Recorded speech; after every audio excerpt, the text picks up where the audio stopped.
Let's talk about the most recent steps the West has taken to help escalate and exploit the crisis in Myanmar and perhaps prepare the grounds for an eventual military intervention.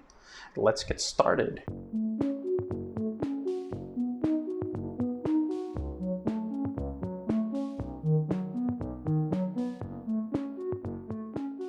Matthew Tostevin is Reuters Southeast Asia editor, and he's got this little hashtag here, "Journalism is not a crime," which of course is true, but what Matthew does is not journalism. What he does is he helps incite violence in countries across Southeast Asia.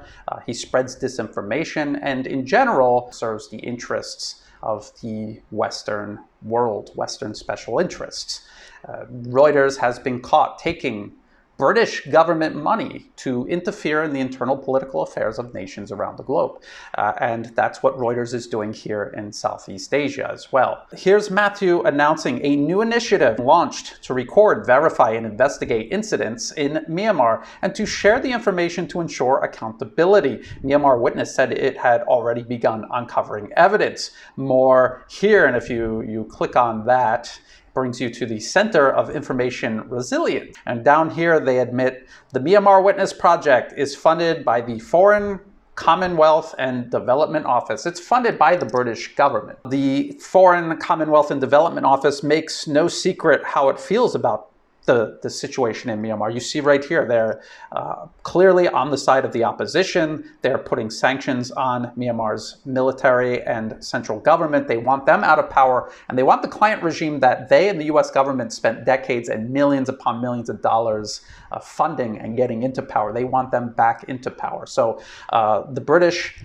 government and the US government have a clear, politically motivated stake here in Myanmar's crisis, and then they're funding a monitoring group. This is a huge conflict of interest. If we go to Myanmar Witness's Twitter account, launching for a new task force that was published by Reuters, so you could see how British state media, British-based media, is already helping promote them. The article that they're talking about is right here, and it says the British government-funded project, Myanmar Witness, said it would be sharing information with the United Nations Independent Investigative Mechanism for Myanmar, which is probing suspected international crimes in Myanmar. And this is, again, this is exactly what they did to Libya and Syria. This is part of a war propaganda campaign. This has nothing to do with human rights. And to prove that, you can just look at how they're being worked into the narrative. Here is Myanmar Witness. The first investigation of Myanmar Witness with BBC is released now. So they're funded by the British government and they're working directly with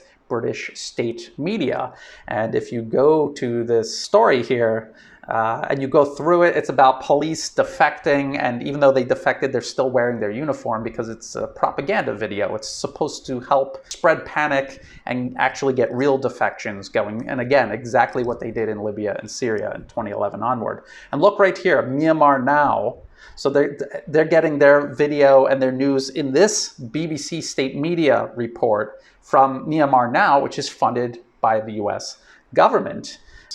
Here from the Columbia Journalism Review, Myanmar Now receives funding from the National Endowment for Democracy. And there was another human rights monitoring group that we saw the Western media citing almost exclusively, and that's this one right here, the Assistance Association for Political Prisoners. And when you see them cited by the Western media, there's two things they always leave out. One is that they're based in Thailand. They're not even in Myanmar, even though the official website of AAPP admits that.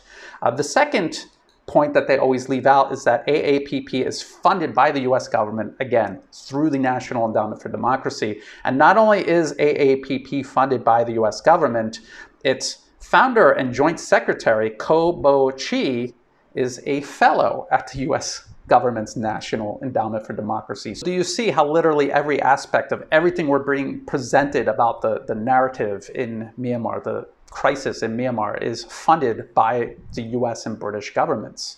How the human rights monitoring groups are actually funded by governments who stand to directly benefit from painting the military in the worst light possible and omitting any crimes or atrocities carried out by the opposition.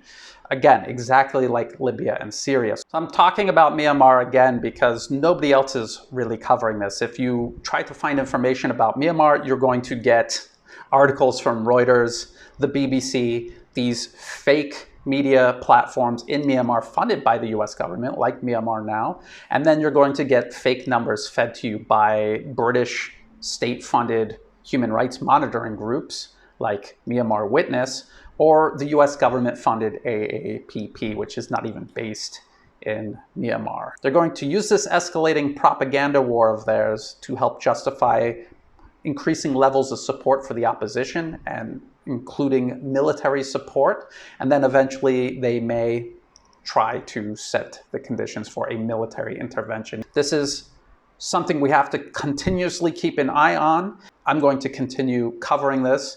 If you thought this video was useful, please like and share it. Think about subscribing. It's free to do, and it helps the channel grow. Check the video description for all of these links. There's also ways in the video description to help support my work, like by becoming a Patreon member.